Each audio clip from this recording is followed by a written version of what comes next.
প্রিয় প্রিয় যশোরবাসী, আপনারা ইতিমধ্যে জেনেছেন যে আমি সুকৃতি মণ্ডল একটা আবেদন করেছি যশোরের যে সিট আছে নির্বাচনী এলাকা পুনর্গঠনের জন্য একটা আবেদন করেছি নির্বাচন কমিশনে। আমার প্রথম আবেদন করেছিলাম 19/5/2025-এ এবং আমার দ্বিতীয় আবেদনটা করেছি 6/8/2025-এ। আপনারা জানেন, ইতিমধ্যে জেনে গেছেন যে নির্বাচন কমিশন আমার আবেদনটা গ্রহণ করেছেন এবং আগামী 25 তারিখ সোমবার সকাল 10টায় নির্বাচন কমিশন প্রধান কার্যালয়ে অডিটোরিয়ামে আমাদের শুনানির জন্য ডেকেছেন। আমি প্রিয় যশোরবাসীকে বলতে চাই, বাংলাদেশের ইতিহাস যশোর থেকে সৃষ্টি হয়েছে। যশোর বাংলাদেশের প্রথম জেলা, একটা ঐতিহ্যবাহী জেলা। এই জেলায় আমি জন্মগ্রহণ করে আমি নিজেকে কৃতার্থ বোধ করছি এবং যারা আমরা যশোর জেলায় জন্মগ্রহণ করেছি তারা সত্যি ভাগ্যবান। আপনাদের জ্ঞাতার্থে জানাচ্ছি যে যশোরের 6টা সিট, 6টি সংসদীয় এলাকার মধ্যে আমি যে অঞ্চলে বসবাস করি সেটা যশোরের অভয়নগর, বাগারপাড়া এবং বসুন্দিয়া অঞ্চল, যিনি সদরের একটা ইউনিয়ন মিলে আমাদের যশোর 4 এবং যশোর 5 মনিরামপুর থানা উপজেলা এবং যশোর 6 কেশবপুর উপজেলা। ইতিমধ্যে আপনারা জেনেছেন যে আমি আবেদন করেছি এ কারণে যে যশোরের একটা গুরুত্বপূর্ণ উপজেলার নাম অভয়নগর, যেটা আমরা নোয়াপাড়া শিল্পনগরী হিসেবে জানি এবং এই শিল্পনগরী পুরা যশোর বা দক্ষিণাঞ্চলের হার্ট হিসেবে বিবেচিত, বাংলাদেশের দক্ষিণাঞ্চলের প্রাণকেন্দ্র, ব্যবসায়িক প্রাণকেন্দ্র বিবেচিত। এবং সাথে সাথে আমাদের যে দুঃখ, ভবদা অঞ্চলের দুঃখ, বিগত 40 বছর ধরে, বিশেষ করে 30 বছর ধরে আমরা যে ভুক্তভোগী, আমাদের অঞ্চলের মানুষগুলা যে অবর্ণনীয় কষ্ট ভোগ করছেন, যেটা অবর্ণনীয়, এখানে বর্ণনা করা কঠিন। আমি ঠিক যশোরের অভয়নগর উপজেলার পায়রা ইউনিয়নের আমি আমার জন্মগ্রহণ করেছি। সে সূত্রে আমি অভয়নগরের যে ভবদা যে দুঃখ, সে দুঃখ সম্পর্কে আমি যতদূর অনুধাবন করি, বুঝতে পারি, অনেকের জন্য বোঝা খুব কঠিন হয়ে পড়ে। আমি আবেদন করেছি, আমার দীর্ঘ অভিজ্ঞতার ফলে আমি যে আবেদন করেছি নির্বাচন কমিশনে, যে এই যে ভবদা অঞ্চলটাকে একটা সুপরিকল্পিতভাবে 3টে ভাগে ভাগ করা হয়েছে। 3টে সংসদীয় এলাকার মধ্যে নিয়ে যাওয়া হয়েছে। একটা যশোর 4-এর মধ্যে রাখা হয়েছে, আর একটা রাখা হয়েছে যশোর 5 এবং যশোর 6। 3জন এমপি সাংসদ নিয়ন্ত্রণ করে ভবদা অঞ্চলটা, যার জন্য আমাদের দীর্ঘ অভিজ্ঞতার ফল হচ্ছে এরকম। এই 3টে এমপির আন্ডারে থাকার কারণে এই অঞ্চলের যে প্রকৃত সমস্যার সমাধান, সেটা প্রকৃতপক্ষে সমাধান হচ্ছে না। আজ আমি যখন কথা বলছি তখন আমার এই অঞ্চলের মানুষ এই মুহূর্তে পানিতে নিমজ্জিত, তাদের ঘরে জল উঠে গেছে, স্কুল কলেজ করতে পারছে, স্কুল বন্ধ, সবকিছু তারা বিগত বছরের মতো, বিগত দিনের মতো এবছরে এখন সে অবস্থায় আছে। অনেকে ভুল বুঝছেন যে আমি মনে হয় কোনো সংসদীয় আসন ভেঙে দেওয়ার অনেক কথা বলছে। আমি আপনাদের জ্ঞাতার্থে জানাচ্ছি, আমার প্রস্তাব আছে যশোরের অভয়নগর উপজেলা, মনিরামপুর উপজেলার 6টা ইউনিয়ন, ঢাকুরিয়া, হরিদাসকাঠি, কুলটিয়া, দুর্বাডাঙ্গা, নেহালপুর এবং মনোয়ারপুর, এবং কেশবপুর উপজেলার 3টা ইউনিয়ন, শুক্লাকাঠি ইউনিয়ন, পাজিয়া এবং গৌরীঘোনা। আপনারা দেখবেন যে লোকেশনের কথা আমি বললাম, এটা হলো মনিরামপুর থেকে কেশবপুর হয়ে সুকনগর যে রাস্তাটা গেছে, এই রাস্তার পূর্ব পাশের যে অংশটা, এই অংশটা নিয়েই আমি বলেছি একটা সংসদীয় আসন করতে। এবং এই রাস্তার পশ্চিম পাশে যে অংশটা, কেশবপুর এবং মনিরামপুরের যে অংশটা, কেশবপুরের পৌরসভা, মনিরামপুর পৌরসভা সহ আলাদা যে অন্যান্য যে সকল ইউনিয়নগুলো থাকবে, সেই ইউনিয়নগুলো মিলে আর একটা সংসদীয় এলাকা করার কথা বলেছি। অনেকে এটা ভুল বুঝছেন।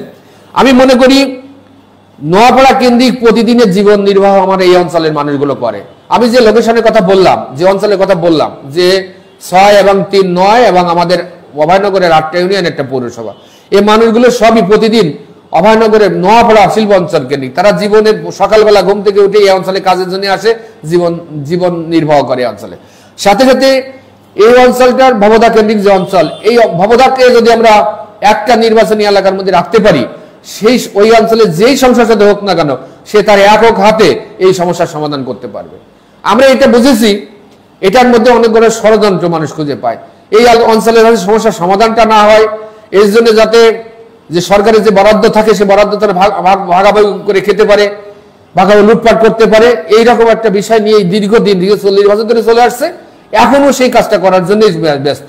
তো আমার কাছে মনে হয়েছে আমি যে আবেদনটা করেছি অভয়নগর উপজেলা মদিনামপুরের 6টা ইউনিয়ন, কেশবপুরের 3টা ইউনিয়ন মিলে যে সংসদীয় এলাকার কথা বললাম এটা একটা যৌক্তিক দাবি এবং একটা সংসদীয় এলাকার মধ্যে যদি থাকে তাহলে এই ভবদা অঞ্চলের সমস্যার সমাধান হওয়ার সম্ভাবনা আছে এবং এটা সমান। অনেকে ভাবতে পারে আমি বাংলাদেশ মাইনরিটি জনতা পার্টির সভাপতি, আমি মনে হয় এই অঞ্চলটাকে একটা হিন্দু এলাকা, হিন্দু সংসদীয় বানানোর জন্য চেষ্টা করছি।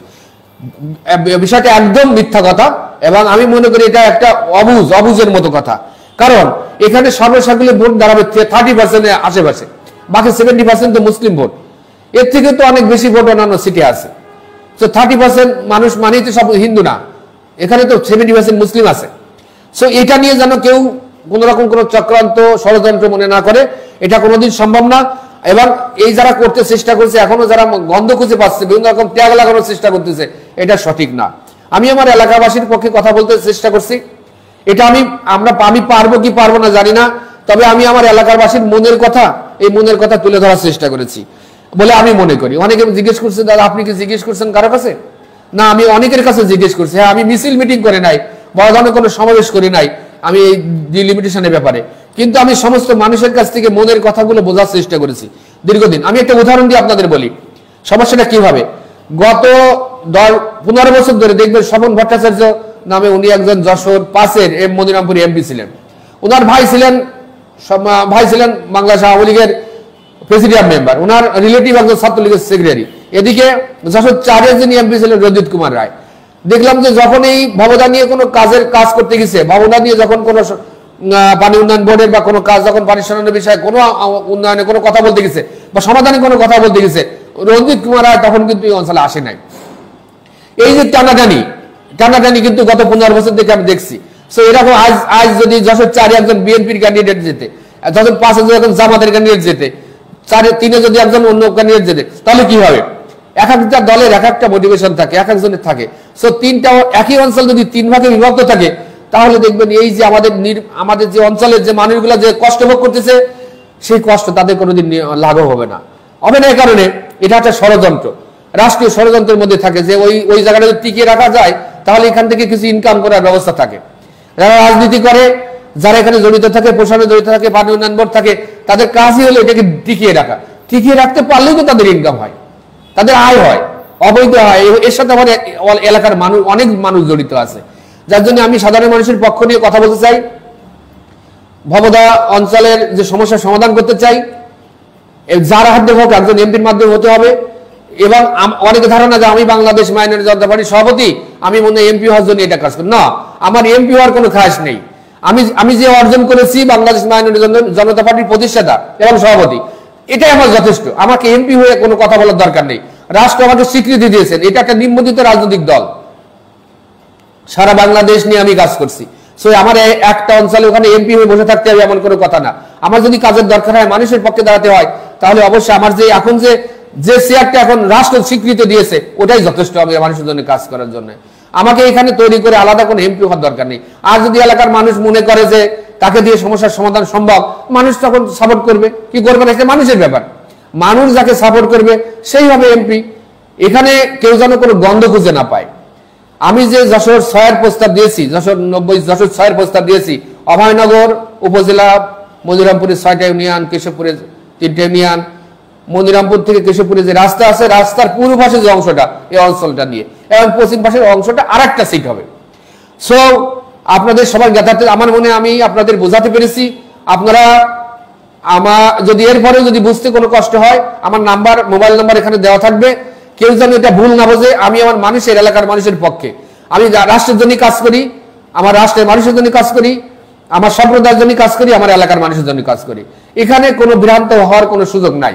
আমি সবাই মঙ্গল কামনা করছি, বাংলাদেশের আপামর জনসাধারণের সবাই মঙ্গল কামনা করছি। সাথে সাথে আমার এলাকার ভবদার যে এখন যে নিপীড়িত মানুষ, বঞ্চিত যে মানুষগুলো, তাদের পাশে দাঁড়াতে চাই এবং তাদের এই বঞ্চনার একটা মুক্তির কথা মনে করি। একটা নির্বাচনী এলাকা, সেটার জন্য আমি লড়াই করছি।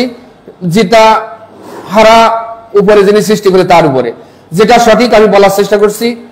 আমি এটাকে রক্ষা করতে পারবো কি পারবো না আপনাদের আশীর্বাদ কামনা করছি। আমার মনে আপনাদের আশীর্বাদ যদি সাথে থাকে, দোয়া যদি সাথে থাকে, সবকিছুই সম্ভব হবে। ভালোর পক্ষে সবাই থাকে, কিছু মন্দ লোক তো পাশ পিছনে থাকবেই, এটা আমি সবসময় স্বীকার করে নিই। সবাই ভালো থাকবেন, সুস্থ থাকবেন। আগামী সোমবার সকাল 10টা 25 তারিখ নির্বাচন কমিশন সচিবালয়ে এই ব্যাপারে আমার আবেদন ব্যাপারে পূর্ণ শুনানি হবে। সবাইকে পাশে থাকার জন্য অনুরোধ করছি। সবাই আশীর্বাদ করবেন, দোয়া করবেন। ধন্যবাদ সবাইকে।